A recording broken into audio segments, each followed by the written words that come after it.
Airport है, Purvanchal expressway है, वाराणसी, गोरखपुर, प्रयागराज, लखनऊ, कहीं भी जाना हो आपके लिए 4 लेन की कनेक्टिविटी है।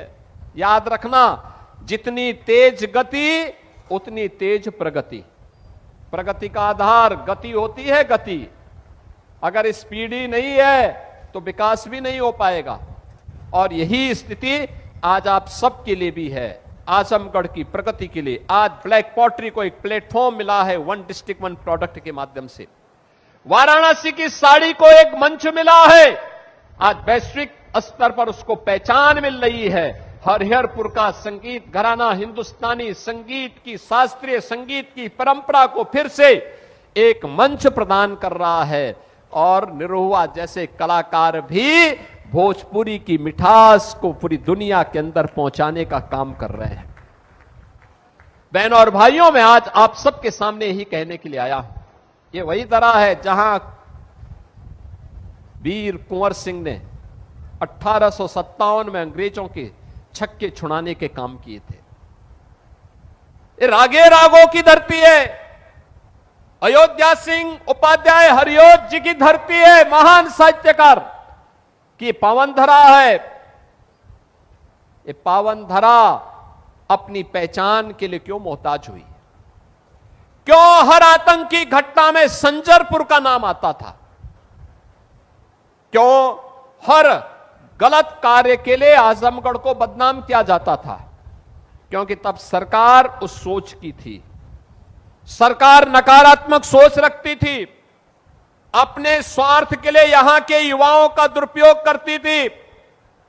गरीब के लिए न शौचालय था, न मकान था, न स्वास्थ्य की सुविधा थी, न गरीब के लिए राशन की व्यवस्था थी।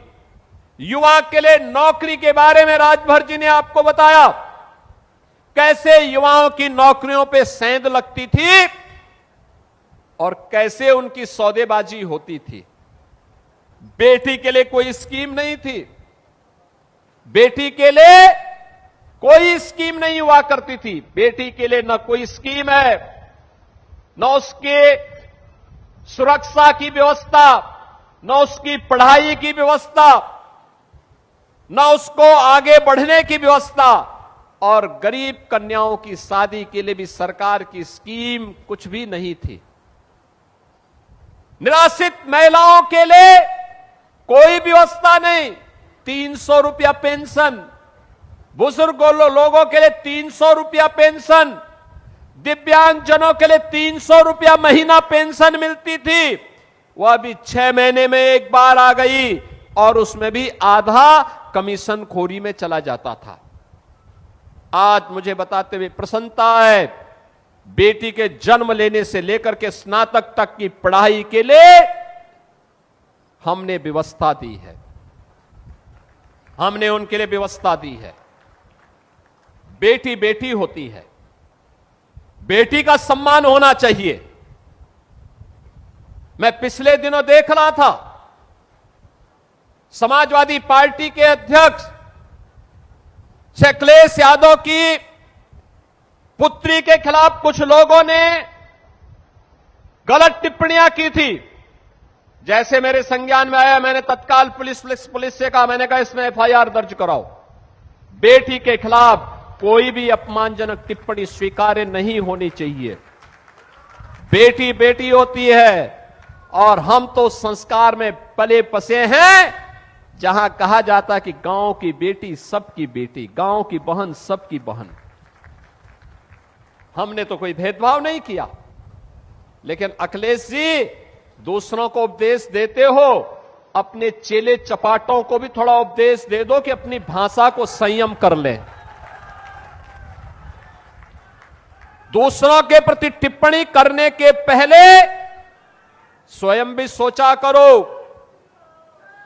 कि उनके लोग किस प्रकार की भाषा का प्रयोग बहन और बेटियों के प्रति, बुजुर्गों के प्रति, दिवंगत लोगों के प्रति और वरिष्ठ नेताओं के प्रति करते हैं। इसके बारे में उनको भी अपने लोगों को संस्कारित करने की आवश्यकता है।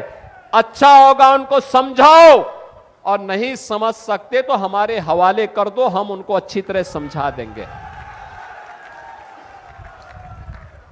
बहनों और भाइयों, आज बेटी की शिक्षा के लिए पैसा है तो बेटी की सामूहिक विवाह की स्कीम भी हमारे पास है।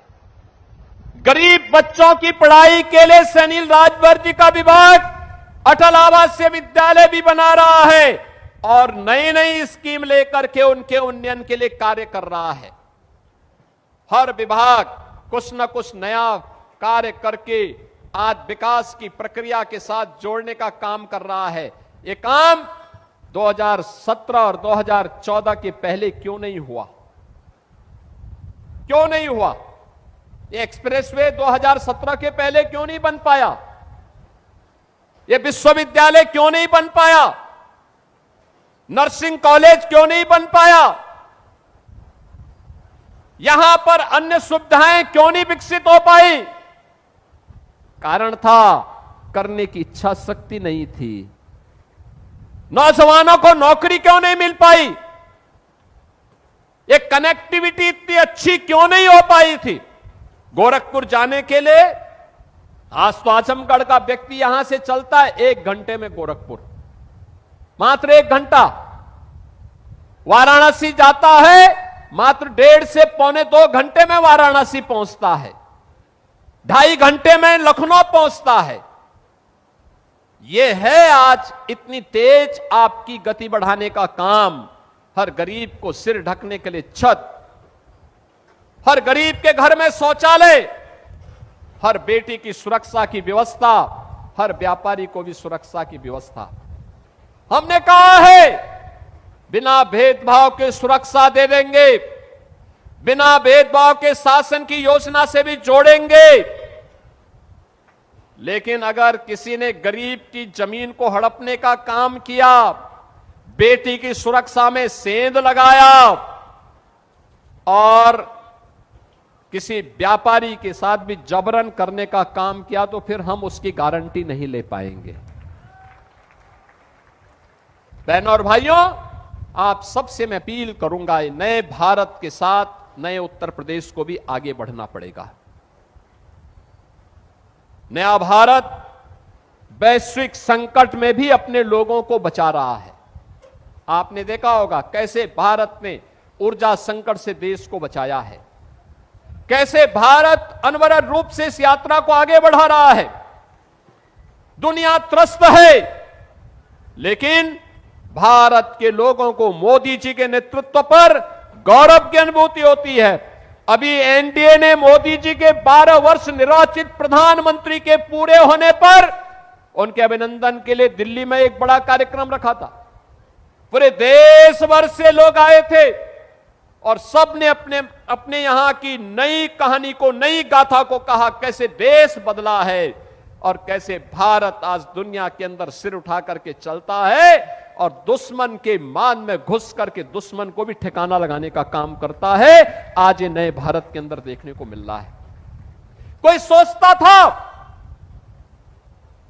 मैं मानता हूं महाराज सुहेलदेव होते, अयोध्या में राम मंदिर कभी नहीं टूटता।